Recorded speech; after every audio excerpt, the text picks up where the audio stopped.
The rain hammered against the hospital window as Carter Blackwood watched Isabella Torres clutch her discharge papers with trembling hands. Her voice cracked when she spoke of her 3 daughters waiting at home girls who had learned that silence meant safety.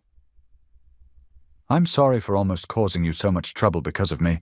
Thank you for helping me with the hospital bills," Isabella whispered, her genuine guilt so raw it made Carter's chest tighten unexpectedly.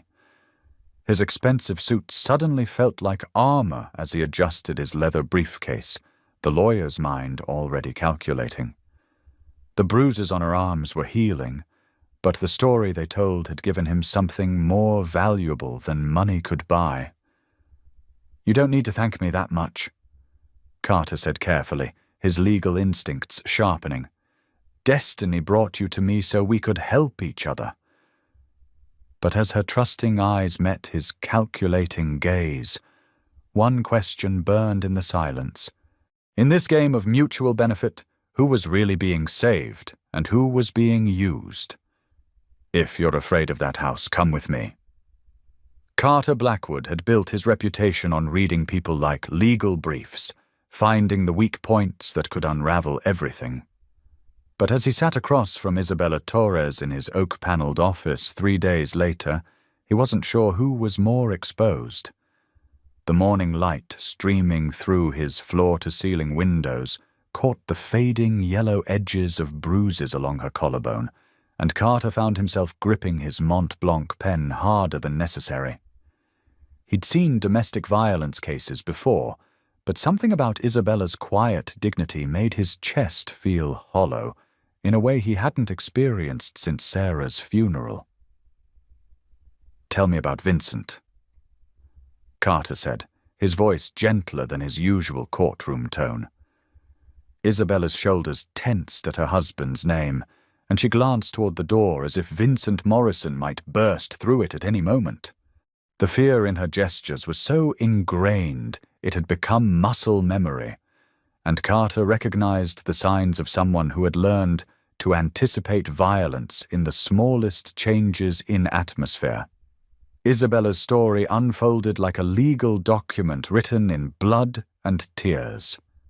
Born into poverty in rural Alabama, she'd been the eldest of 6 children in a family that viewed daughters as burdens and sons as blessings.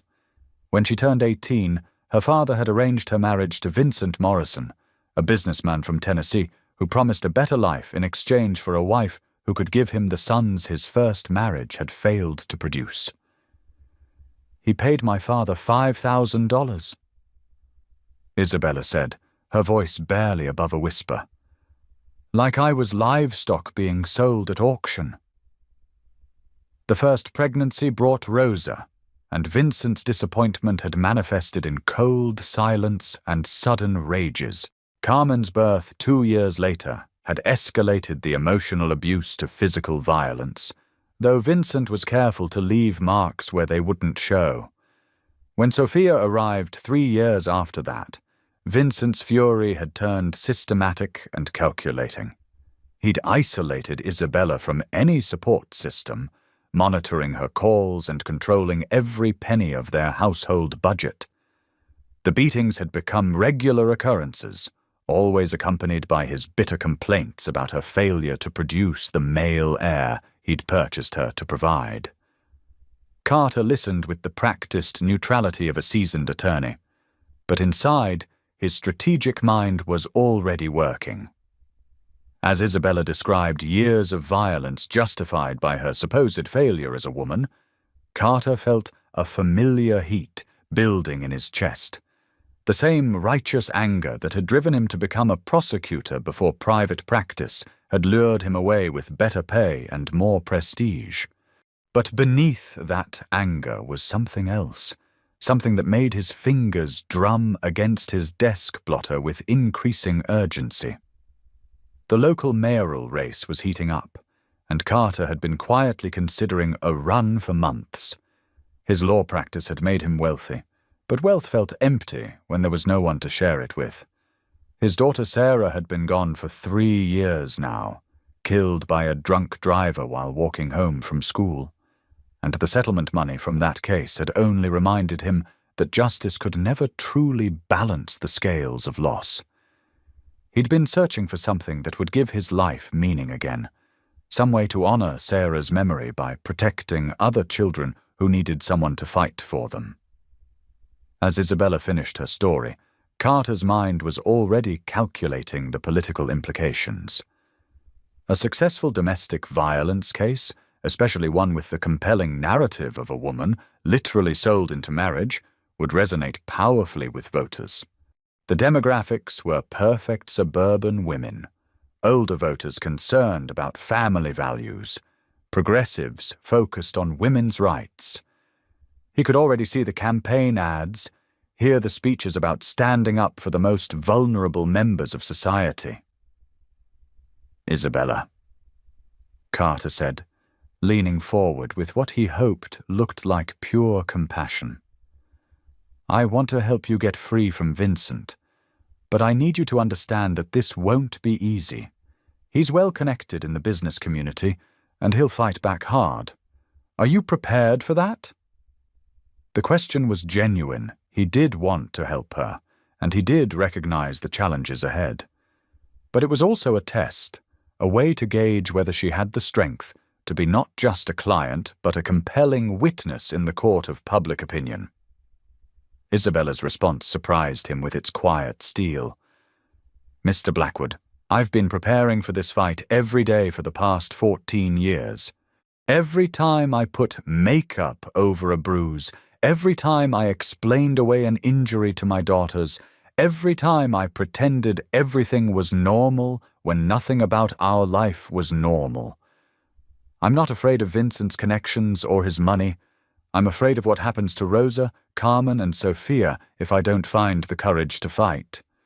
Her voice grew stronger with each word, and Carter saw something in her eyes that reminded him of Sarah's determination when she'd stood up to bullies at school. The custody evaluation came back exactly as Carter had expected.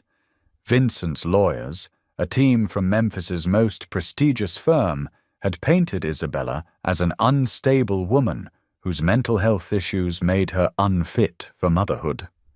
They'd twisted her history of depression and anxiety, both clearly caused by years of abuse, into evidence that she was the problem in the marriage.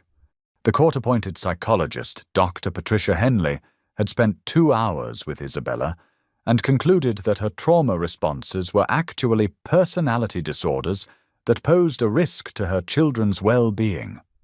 Carter spent that evening in his study, surrounded by case files and legal precedents, preparing for the battle ahead.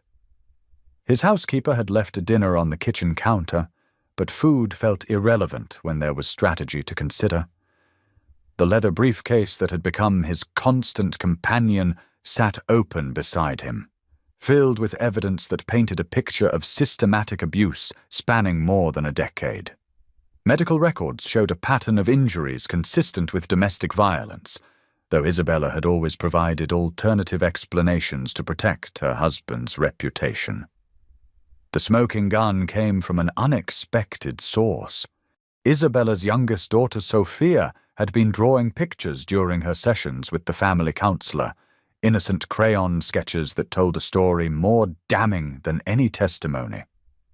One drawing showed a stick-figure man with angry red scribbles for a mouth, standing over 3 smaller figures cowering in a corner. Another depicted the same man talking on a phone while pointing at a woman whose belly was round with pregnancy, with the words, "No boys again," written in a child's careful handwriting across the top. But it was the third drawing that made Carter's blood run cold.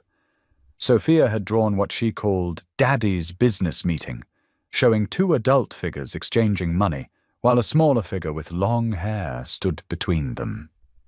When the counselor had asked Sophia to explain the picture, the 6-year-old had said matter-of-factly, "Daddy told Uncle Robert he could have Rosa when she gets older if Mommy doesn't give him a brother soon." Carter stared at that drawing for a long time, feeling something shift inside his chest. This wasn't just about domestic violence anymore. Vincent Morrison was actively planning to sell his oldest daughter to his brother as a wife when she reached maturity.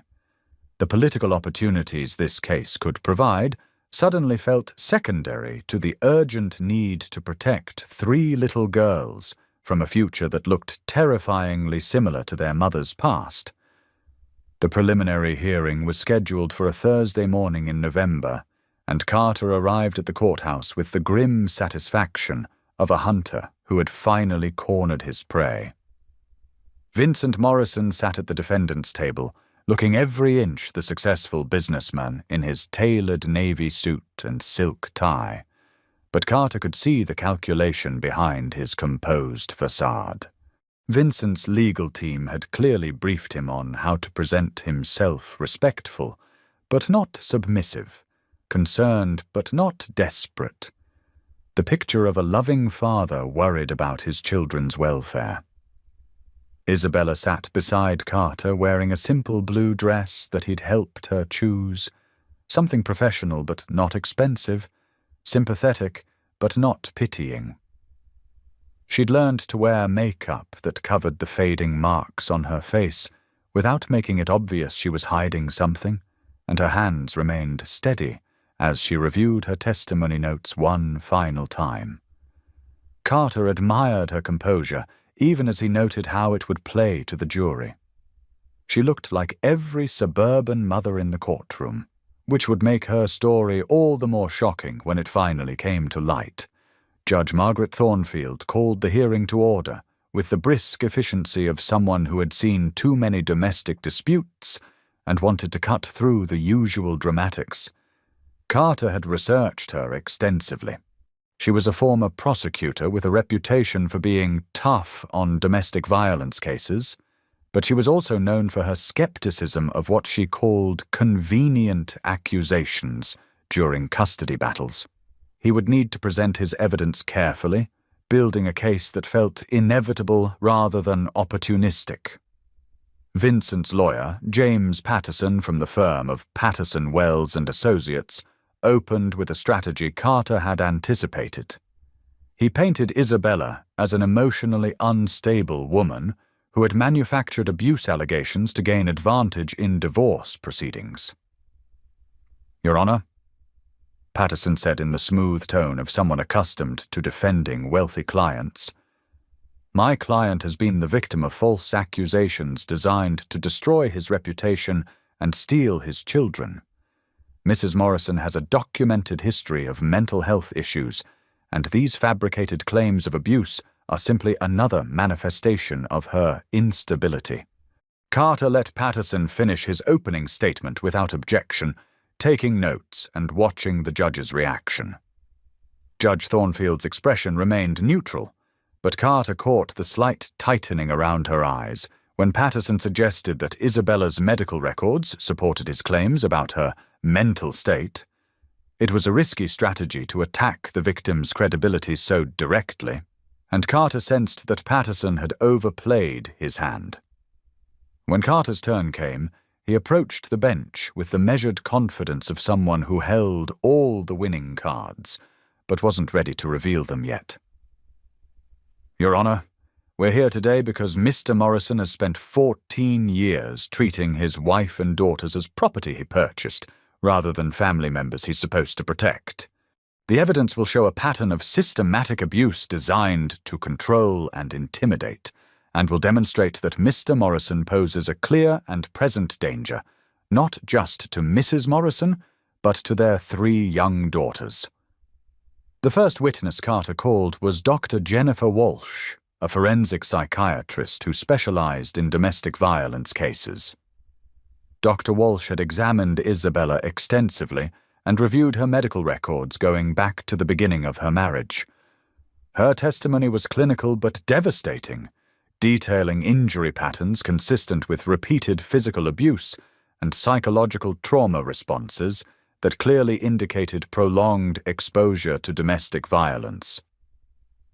"In my professional opinion," Dr. Walsh testified, "Mrs. Morrison exhibits classic symptoms of complex post-traumatic stress disorder resulting from sustained intimate partner violence. Her so-called mental health issues are actually normal psychological responses to abnormal circumstances. The depression and anxiety documented in her medical records are not personality disorders. They're survival mechanisms developed in response to ongoing threats to her physical and emotional safety. Patterson's cross-examination of Dr. Walsh was aggressive, but ultimately ineffective. He tried to get her to admit that Isabella's trauma responses could be interpreted as mental instability, but Dr. Walsh was too experienced to fall into that trap. She calmly explained the difference between trauma-related psychological symptoms and genuine mental illness, making it clear that Isabella's reactions were normal responses to abnormal circumstances. The real breakthrough came when Carter called Sophia's counselor, Dr. Maria Santos, to testify about the drawings. Carter had debated this strategy extensively. Using a 6-year-old's artwork as evidence felt like a risk, but the drawings were too compelling to ignore. Dr. Santos explained her methodology for working with children who had witnessed domestic violence, describing how art therapy often revealed truths that children were too frightened or too young to verbalize directly. Children Sophia's age don't typically have the vocabulary to describe complex family dynamics, Dr. Santos testified, but they can represent their experiences through visual imagery. These drawings show a child who has witnessed her father's violence toward her mother and who understands, at least intuitively, that there are financial transactions connected to the women in her family. When Dr. Santos displayed Sophia's drawing of the business meeting, a visible ripple went through the courtroom. Carter watched Judge Thornfield's expression carefully and saw the moment when professional neutrality gave way to personal outrage. The image of a child innocently depicting her own potential sale into marriage was more powerful than any legal argument Carter could have made. Patterson objected strenuously to the admission of the drawings, arguing that a 6-year-old's artwork couldn't be considered reliable evidence.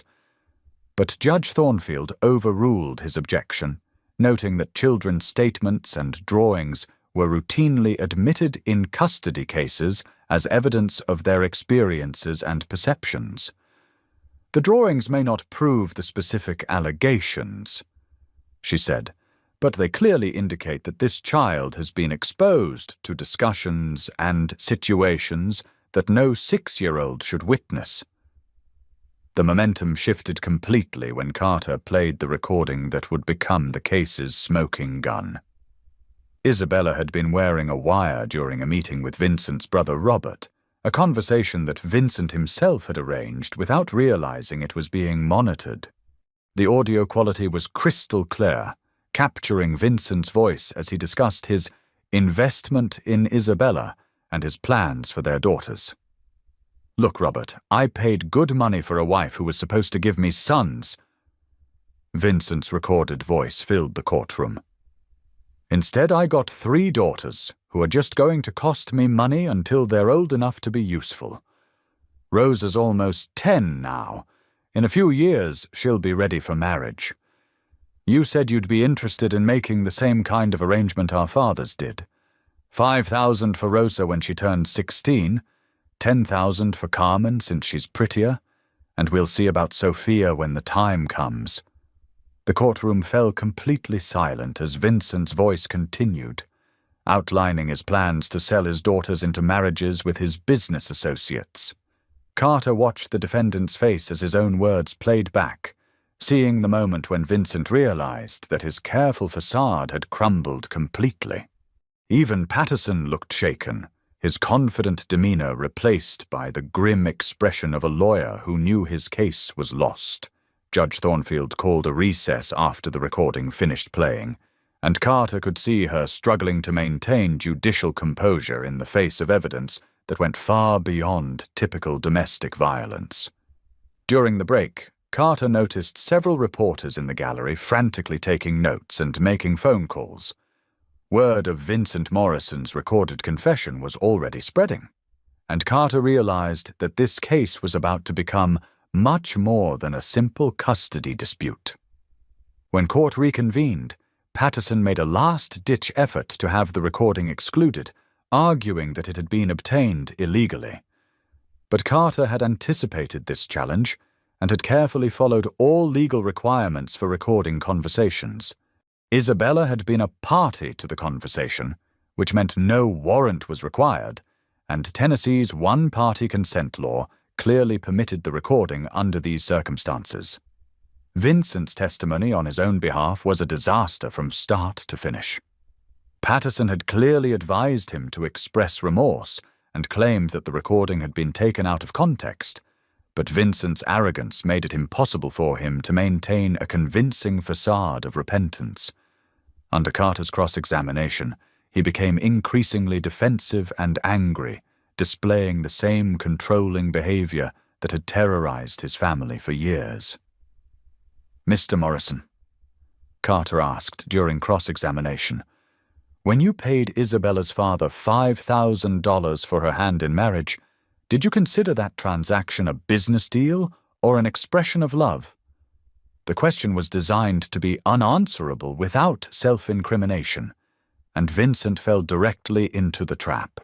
"It was a traditional arrangement," Vincent replied, his voice tight with barely controlled anger. "Isabella's family needed financial help, and I needed a wife who understood her role in the marriage." There's nothing illegal about that. The admission that he viewed marriage as a financial transaction rather than a partnership based on love and mutual respect played exactly as Carter had hoped. "And when you discussed selling Rosa to your brother Robert," Carter continued, "was that also a traditional arrangement?" Vincent's lawyer objected immediately, but the damage was already done. Vincent had essentially admitted that he viewed his daughters as assets to be monetized rather than children to be protected. Judge Thornfield's ruling was swift and comprehensive. She granted Isabella full custody of the 3 girls, issued a permanent restraining order against Vincent, and referred the case to the district attorney's office for potential criminal charges related to human trafficking and child endangerment. But more importantly for Carter's purposes, she delivered her judgment in language that was both legally precise and emotionally powerful. This court has rarely encountered evidence of such systematic dehumanization within what was supposed to be a family unit. Judge Thornfield said from the bench, "Mr. Morrison's recorded statements reveal a mindset that treats women and children as property to be bought, sold, and traded for financial gain. This is not just domestic violence. This is human trafficking occurring within the supposed safety of marriage and family." The media coverage began immediately after the hearing concluded, and Carter found himself at the center of a story that was capturing national attention. Local news crews interviewed him on the courthouse steps, and by evening, the story had been picked up by major networks. Carter handled the interviews with the measured professionalism of someone who understood the power of public opinion, expressing outrage at Vincent's crimes while emphasizing the courage it had taken for Isabella to come forward. "This case represents everything that's wrong with systems that fail to protect the most vulnerable members of our society," Carter told reporters outside the courthouse. Isabella Morrison showed incredible bravery in exposing not just the abuse she suffered, but the plans to victimize her daughters in the same way. We need leaders who will prioritize the safety of women and children over the comfort of those who would exploit them. The statement was carefully crafted to emphasize themes that would resonate with voters without making his political ambitions too obvious. Carter positioned himself as someone who fought for justice rather than someone who sought power, though the distinction was becoming increasingly blurred in his own mind. The case had genuinely affected him in ways he hadn't expected, but he was also acutely aware of the political opportunities it was creating. Isabella's transformation over the following weeks was remarkable to witness. With Vincent out of the house and facing serious criminal charges, she began to rediscover the person she had been before 14 years of abuse had taught her to make herself invisible. She enrolled in community college courses and found part-time work at a non-profit organization that helped other domestic violence survivors. The tentative, frightened woman Carter had first met was gradually replaced by someone with growing confidence and a clear sense of purpose. Carter found himself genuinely impressed by Isabella's resilience and intelligence. She had an intuitive understanding of legal strategy that complemented his technical expertise, and her insights into Vincent's psychology proved invaluable as the criminal case developed. More importantly, she never lost sight of the fact that the ultimate goal was protecting her daughters rather than seeking revenge against their father. The girls themselves were thriving in ways that broke Carter's heart and filled him with hope simultaneously. Rosa, the oldest at 10, had been carrying the weight of her family's secrets for years, but she was gradually learning to be a child again. Carmen and Sophia were younger and more resilient, but even they showed signs of relief as the constant tension in their household finally began to dissipate.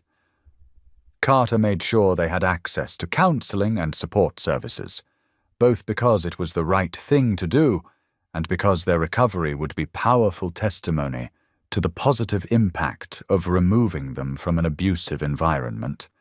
The criminal trial was scheduled for the following spring, but Vincent's legal troubles were mounting even faster than Carter had anticipated. The FBI had opened an investigation into human trafficking charges, and other victims were beginning to come forward with similar stories. It turned out that Vincent's arrangement with Isabella's father hadn't been an isolated incident. He and his associates had been operating what amounted to a marriage trafficking network for years, targeting impoverished families with daughters and offering financial incentives for arranged marriages that were essentially sales transactions. Carter's phone rang constantly with interview requests and speaking invitations. Advocacy groups wanted him to address their conferences, legal organizations asked him to write articles about domestic violence law, and political operatives began reaching out to discuss his potential candidacy for mayor. The attention was intoxicating in a way that Carter tried not to acknowledge, even to himself.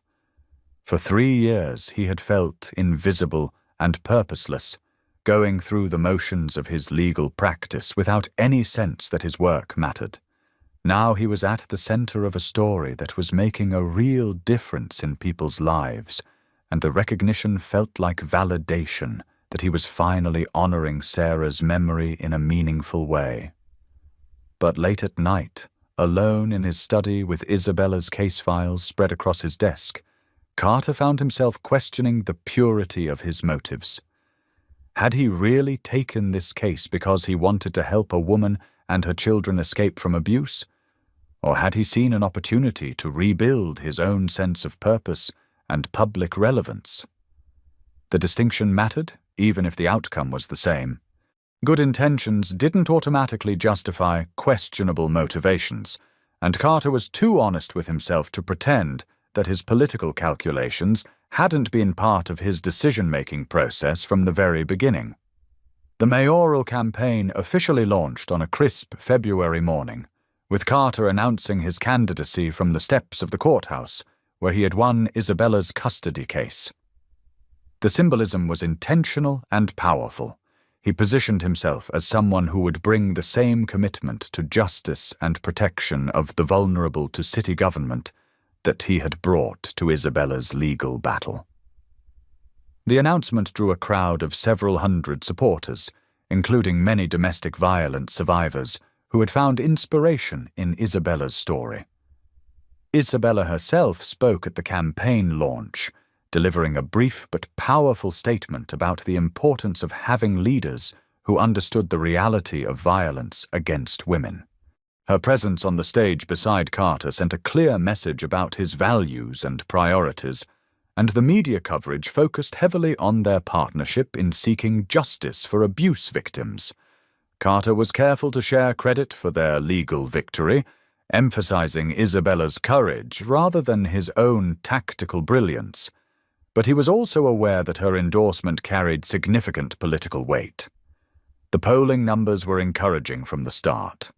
Carter's name recognition had skyrocketed during the Morrison case, and his favorability ratings were strong across demographic groups that typically determined local elections. Suburban women, in particular, responded positively to his message about protecting families and holding abusers accountable.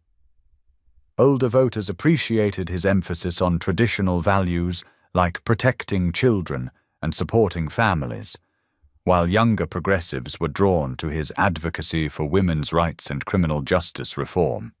But success brought scrutiny, and Carter's opponents began looking for weaknesses in his record and character.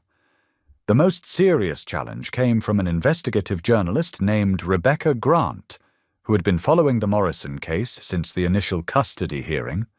Grant was known for her thorough research and skeptical approach to public figures, and she had begun asking uncomfortable questions about Carter's timeline and motivations. When exactly did Mr. Blackwood first see the political potential in Isabella Morrison's case? Grant asked during a press conference in late March. Campaign finance records show that he began assembling a political operation just weeks after taking on her custody battle. Was he helping a victim of domestic violence, or was he building a campaign narrative? The question was pointed and fair, and Carter's response felt inadequate even to himself. I took Isabella's case because she needed help, and I had the resources to provide it. Carter replied, maintaining the composed demeanor that had served him well throughout his legal career. Any political considerations came later, after I saw how many other families were dealing with similar situations and realized that systematic change required political action. The answer was technically truthful, but it elided the more complicated reality of his mixed motives. Grant's investigation continued throughout the spring, and her articles raised increasingly uncomfortable questions about the intersection of Carter's legal work and political ambitions. She documented the timeline of his campaign preparations, showing that he had been meeting with political consultants and fundraisers even before Isabella's custody case had been resolved. More damaging, she had interviewed other domestic violence attorneys who questioned whether Carter's high-profile approach had been in his client's best interests or primarily designed to generate media attention for his own benefit. The criticism stung because it contained elements of truth that Carter couldn't completely dismiss. He had seen the political potential in Isabella's case from the very beginning, and his strategic decisions had been influenced by considerations beyond just legal effectiveness. The media attention he had courted had helped raise awareness about domestic violence issues, but it had also exposed Isabella and her daughters to scrutiny that might have been avoided with a more traditional legal approach. Isabella herself seemed untroubled by the criticism, which only made Carter feel worse about the situation. "You helped me get my daughters back and put their father in prison," she told him when he expressed concerns about the negative coverage. "I don't care why you decided to help us. I only care that you did. If your political career helps other women in similar situations, then I'm proud to be part of that story." Her pragmatic acceptance of his mixed motives was both reassuring and challenging, forcing Carter to confront the reality that good outcomes could emerge from imperfect intentions. The criminal trial began in early May, with Vincent Morrison facing federal charges of human trafficking, conspiracy, and child endangerment. Carter wasn't involved in the prosecution, but he attended many of the proceedings to support Isabella as she testified about years of abuse and exploitation.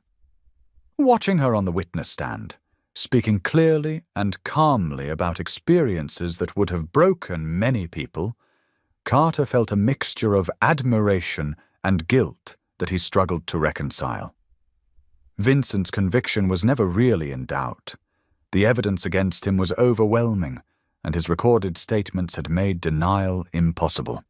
The jury deliberated for less than 4 hours before returning guilty verdicts on all charges, and Judge Harrison sentenced him to 25 years in federal prison. The courtroom erupted in applause when the sentence was announced, and Carter found himself surrounded by domestic violence advocates and survivors who wanted to thank him for his role in bringing Vincent to justice. The victory celebration that evening was held at a downtown hotel, with several hundred people gathering to mark not just Vincent's conviction, but the broader impact the case had had on public awareness of domestic violence issues. Carter gave a speech emphasizing the collaborative nature of their success and the ongoing need for systematic changes to protect vulnerable families. But as he looked out at the crowd, he couldn't shake the feeling that he was receiving credit for heroism that felt more complicated than anyone wanted to acknowledge. Isabella's speech that night was the most powerful moment of the celebration. She spoke about the journey from victim to survivor to advocate, thanking Carter, but also making it clear that her strength had come from within herself and her determination to protect her daughters. "I want every woman who is living in fear to know that escape is possible," she said, her voice steady and clear. "But more than that, I want them to know that they have value and dignity that no one can take away, no matter what they've been told or how they've been treated." Carter won the mayoral election in November by a margin that surprised even his most optimistic supporters.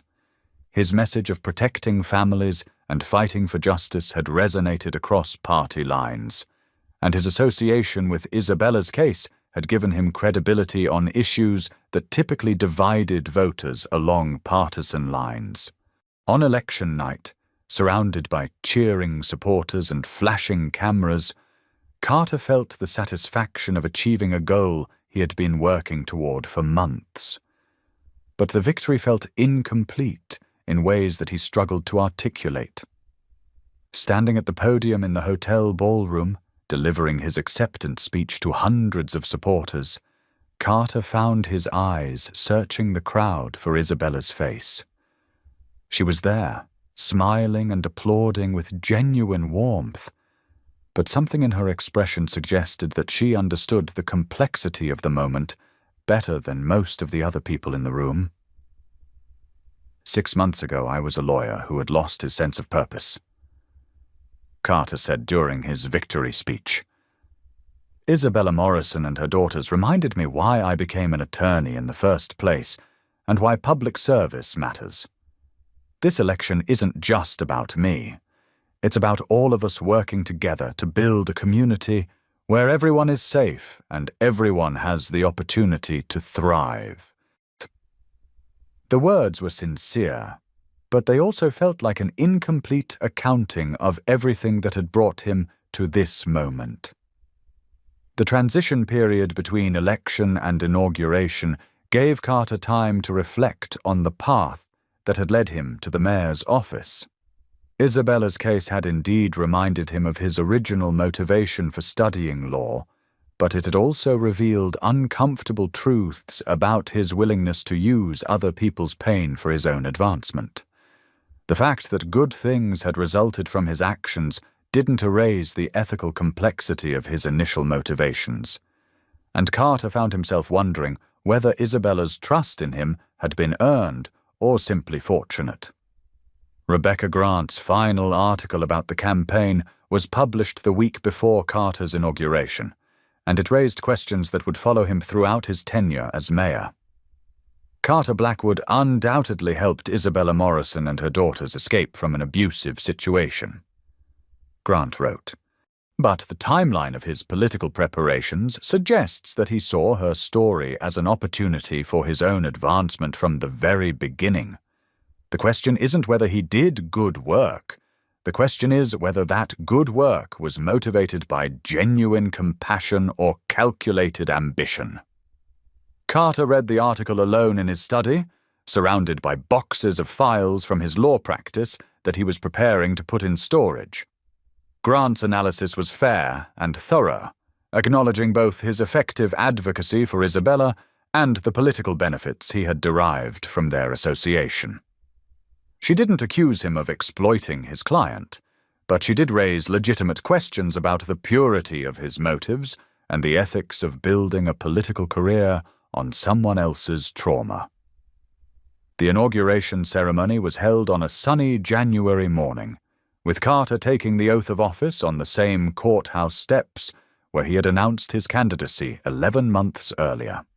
Isabella and her daughters were seated in the front row, and Carter caught Rosa's eye during his inaugural address. The 10-year-old girl had grown taller and more confident over the past year, and seeing her healthy and happy reminded Carter of why their legal battle had mattered, regardless of his personal motivations. As your mayor, I pledge to remember that government exists to serve people, not the other way around, Carter said during his inaugural address. I will work every day to build a city where families are safe, where children can grow up without fear, and where everyone has the opportunity to build a better life for themselves and their loved ones. The promises were genuine, even if the path to making them had been more complicated than most of his supporters understood. 6 months into his term as mayor, Carter was reviewing domestic violence statistics for the city when Isabella knocked on his office door. She had an appointment to discuss expanding funding for victim services, but Carter suspected that wasn't the only reason for her visit. They had maintained a professional relationship since his election, collaborating on policy initiatives and public awareness campaigns, but there had been an underlying tension that neither of them had directly addressed. I've been thinking about Rebecca Grant's articles, Isabella said after they had finished discussing budget allocations for the women's shelter. She asked some hard questions about your motivations, and I know they've been bothering you. Carter started to respond, but Isabella held up her hand. Let me finish.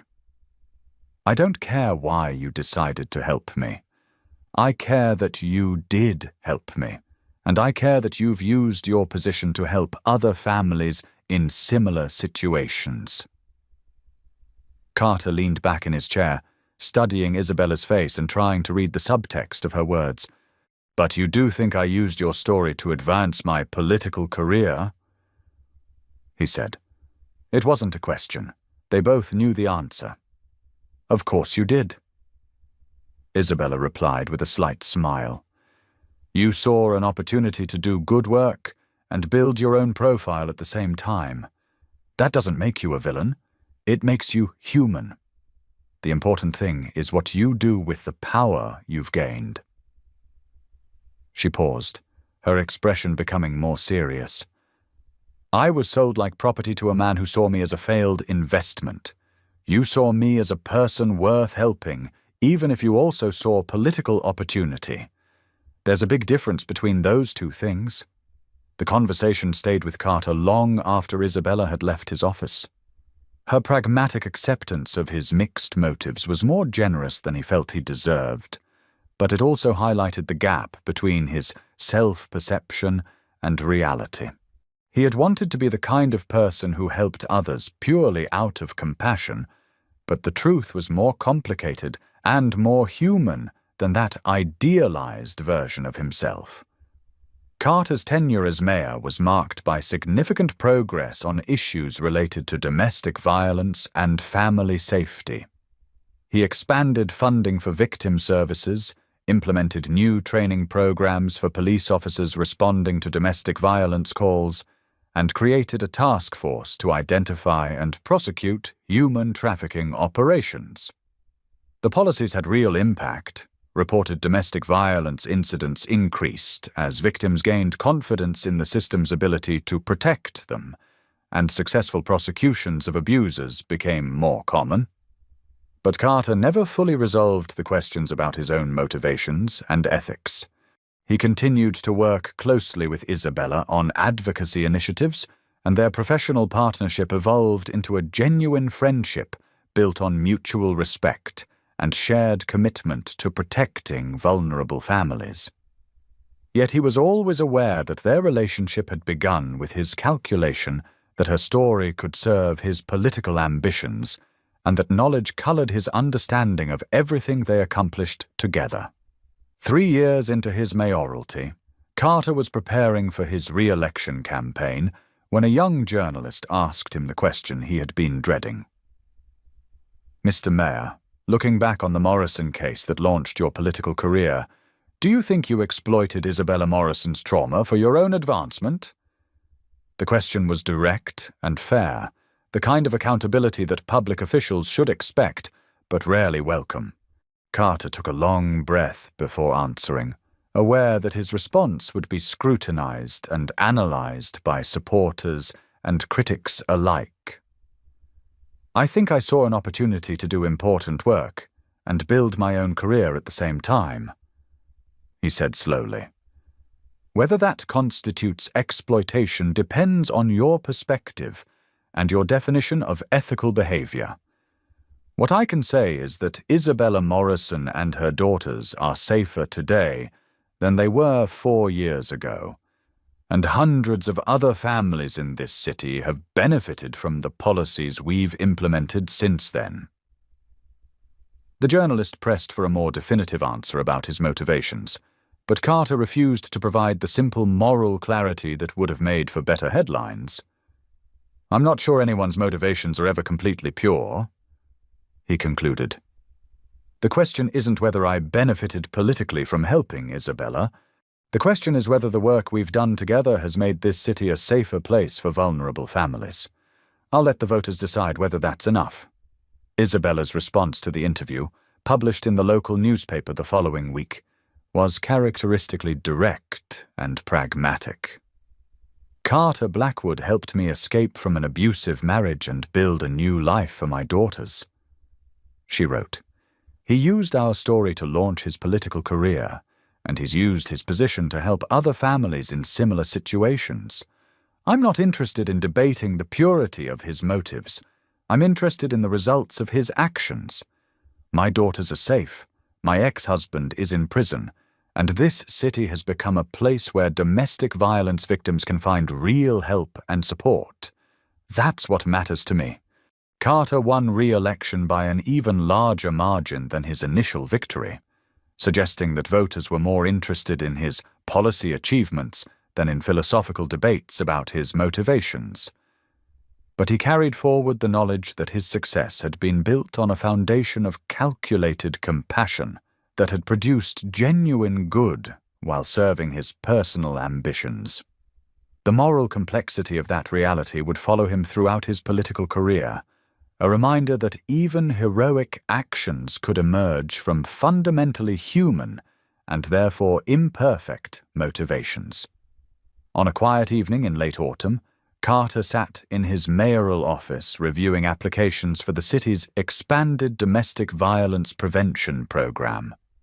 Isabella's organization had submitted a proposal for a new initiative focused on helping trafficking victims rebuild their lives, and Carter found himself smiling as he read her carefully crafted arguments for funding. She had become a skilled advocate and policy analyst, using her personal experience and growing expertise to advance systematic changes that would protect vulnerable families long after their individual cases were resolved. The irony wasn't lost on him that their professional relationship had evolved into something more meaningful and impactful than either of them had originally envisioned. What had begun as a calculated decision to take on a politically advantageous case had grown into a genuine partnership focused on creating lasting change. Carter's initial motivations may have been mixed, but the work they were doing together was undeniably important and effective. A soft knock on his office door interrupted his thoughts, and Carter looked up to see Isabella herself standing in the doorway. She had a meeting scheduled to discuss her organization's funding proposal, but her expression suggested this conversation might cover more than budget allocations and program metrics. "I brought the quarterly reports you requested," Isabella said, settling into the chair across from his desk. "The numbers are encouraging. We've helped 63 families escape abusive situations this year, and our job training program has a 92% success rate for participants finding stable employment." She paused, studying Carter's face with the perceptive gaze that had helped her survive 14 years of marriage to Vincent Morrison. "But I suspect you've already read these reports, and that's not why I'm really here."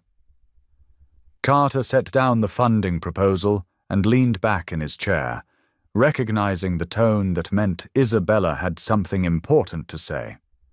Over the years of their collaboration, he had learned to read her signals, understanding when she was speaking as a policy advocate and when she was addressing more personal concerns. This felt like one of the latter conversations. "I've been thinking about that interview you gave last month," Isabella continued. "The one where the journalist asked about exploitation and motivations. Your answer was honest, but I could tell it bothered you more than you let on. You're still carrying guilt about the way our professional relationship began, aren't you?" The directness of her question caught Carter off guard, though it shouldn't have. Isabella had never been one to avoid difficult conversations, and their friendship had been built on a foundation of honesty that sometimes felt uncomfortable but was always authentic. He considered deflecting or offering a politician's non-answer, but Isabella deserved better than that. "I suppose I am," Carter admitted. "I keep wondering whether I would have taken your case if there hadn't been political opportunities attached to it. The question haunts me because I'm not sure I like the answer." He paused, organizing his thoughts before continuing. "I want to believe that I would have helped you regardless, but the truth is that I was looking for something to give my life meaning again, something that would honor Sarah's memory. Your case offered that opportunity, along with the chance to rebuild my public profile." Isabella nodded slowly, her expression thoughtful rather than judgmental. "Can I tell you something that might surprise you?" she asked. "I knew you were calculating the political angles from our very first meeting. You weren't as subtle as you thought you were." Carter felt his cheeks flush with embarrassment, but Isabella raised her hand to stop his apology. "Let me finish. I knew you were seeing opportunities, and I didn't care. Do you know why?" Carter shook his head, genuinely curious about her perspective on their early interactions. He had always assumed that his strategic thinking had been hidden beneath his professional demeanor, but apparently Isabella had been more perceptive than he had realized. "Because for the first time in 14 years, someone was looking at my situation and seeing possibility instead of just problem," Isabella explained. "Vincent saw me as a failed investment. The social workers saw me as a victim who needed to be managed. Even the other lawyers I consulted saw me as a difficult case with limited chances for success. But you looked at my story and saw something that could create positive change for other families. That gave me hope that maybe there was value in what I had survived." The perspective shift was profound and unexpected. Carter had been tormented by the idea that his political calculations had somehow diminished the purity of his help. But Isabella was suggesting that his ability to see broader implications had actually been part of what made his assistance effective. The distinction mattered in ways that went beyond personal guilt or absolution. "I'm not saying your motivations were perfect," Isabella continued. "I'm saying they were human and complex, like most important decisions. The question isn't whether you benefited from helping me. The question is whether you used that benefit to help other people in similar situations. And the answer to that question is obvious when you look at what this city has accomplished over the past 4 years." Carter considered her words, feeling some of the weight he had been carrying begin to shift. Isabella was right that the policy changes they had implemented together had created real improvements in how the city responded to domestic violence cases.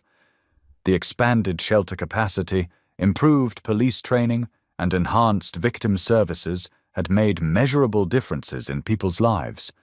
Those achievements didn't erase the complexity of his original motivations, but they did provide a different framework for evaluating the overall impact of their collaboration. "There's something else I want you to consider," Isabella said, her voice taking on the tone she used when discussing policy implications during city council meetings. "Your political success has inspired other attorneys to take on high-profile domestic violence cases. Some of them are probably motivated by the same mixture of genuine concern and personal ambition that drove you to help me. Should we discourage that because their motivations aren't pure, or should we celebrate the fact that more victims are getting effective legal representation?" The question highlighted the broader implications of their individual story. If Carter's example encouraged other lawyers to take domestic violence cases more seriously, even partly for reasons of professional advancement, the net result would be better outcomes for abuse victims across the region. The moral complexity that had troubled Carter personally might actually be creating systematic improvements that transcended any individual's motivations.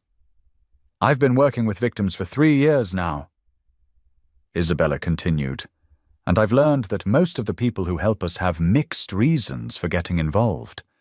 Some are motivated by personal experience with abuse, others by professional ambition, others by religious conviction or political ideology. What matters isn't the purity of their motivations. What matters is whether they do effective work and whether they treat victims with dignity and respect." Carter found himself thinking about his daughter Sarah and the drunk driver who had killed her.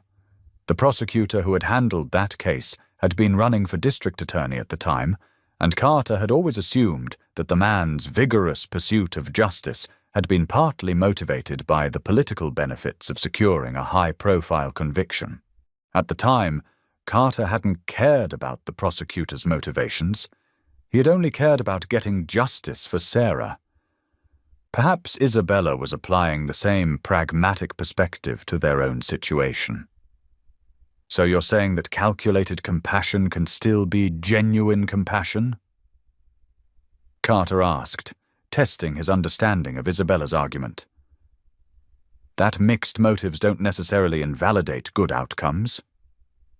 I'm saying that most meaningful change happens because people find ways to align their personal interests with larger social needs." Isabella replied, "You needed a sense of purpose and a way to honor your daughter's memory. I needed effective legal representation and someone who could help change the systems that had failed to protect me. Our individual needs happened to complement each other in a way that created opportunities for broader impact." The conversation continued for another hour, covering everything from policy details to philosophical questions about motivation and ethics. By the time Isabella left his office, Carter felt a shift in his understanding of their relationship and his own role in the changes they had created together. The guilt and self-doubt that had shadowed his political success hadn't disappeared entirely, but they had been tempered by a more nuanced appreciation of how personal and public good could intersect in complicated but ultimately productive ways. 6 months later, Carter announced that he would not seek a third term as mayor. The decision surprised many of his supporters, who had expected him to continue building his political career toward higher office. But Carter had concluded that his most important work was already done, and that the systems they had put in place would continue functioning effectively under new leadership. Isabella's organization had grown into a regional resource center that was helping domestic violence victims across 3 counties. Her policy expertise and personal experience had made her a sought-after consultant for other cities implementing similar programs. More importantly, Rosa, Carmen, and Sophia were thriving in ways that would have been impossible if they had remained in their father's house. Rosa was now 15 and talking about studying law. Carmen was excelling in school and showed artistic talent that reminded Carter of his own daughter. And Sophia had grown into a confident 8-year-old who no longer flinched when adults raised their voices. Vincent Morrison had died in federal prison the previous year, succumbing to cancer that had gone undiagnosed during his trial.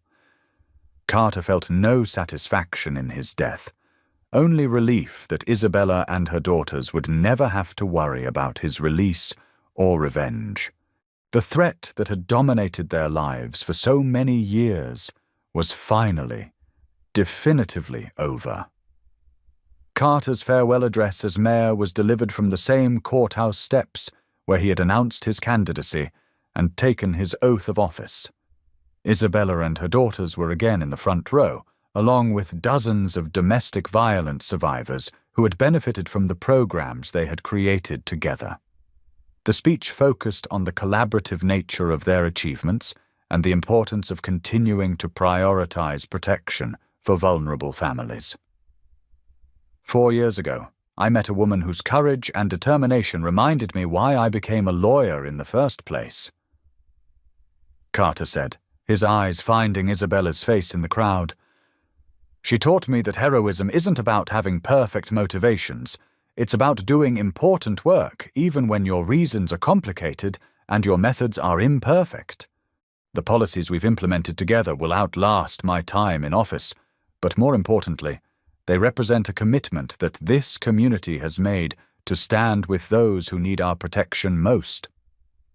After the ceremony, Carter and Isabella walked together through the courthouse square where their professional relationship had begun 4 years earlier.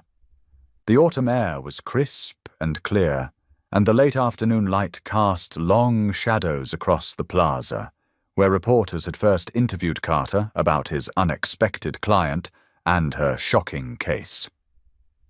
"Any regrets?"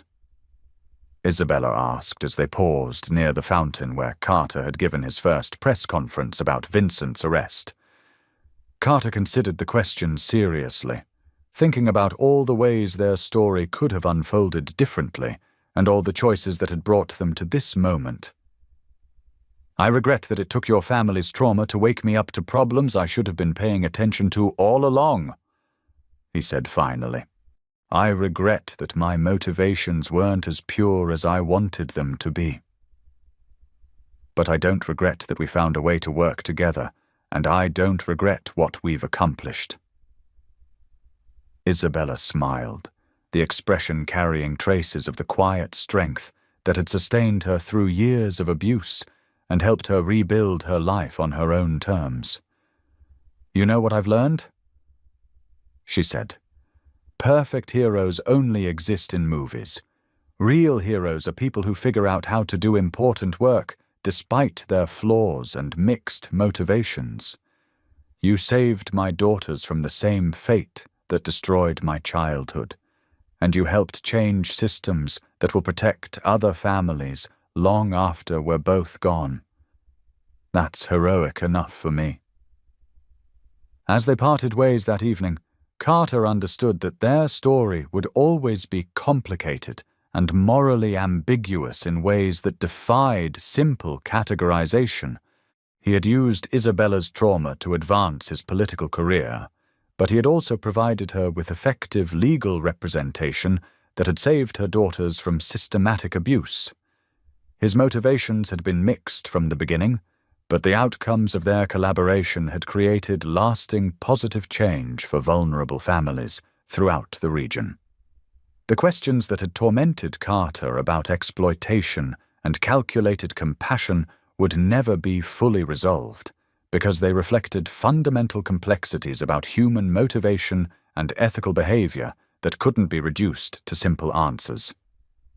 What mattered, in the end, was whether the work they had done together had made the world a little safer for people who deserved protection, and whether the systems they had built would continue serving that purpose long after their individual stories had faded from public memory.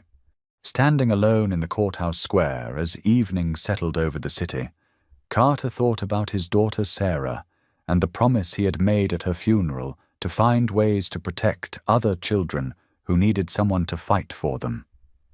His path to fulfilling that promise had been circuitous and morally complicated, but Isabella and her daughters were alive and safe and thriving. Rosa was planning to study law, perhaps inspired by seeing how legal advocacy could create real change in people's lives. Carmen and Sophia were growing up in a world where their value wasn't determined by their ability to produce male heirs for their husbands. The story would continue without him, carried forward by Isabella's organization and the policies they had implemented together, and the example they had set for other communities dealing with similar challenges. Carter's role in that story would always be complicated by questions about motivation and ethics that had no perfect answers. But sometimes, he reflected, imperfect people working with mixed motivations could still create meaningful change that outlasted their individual flaws and limitations. In a world where heroism was often complicated and always human, perhaps that was enough.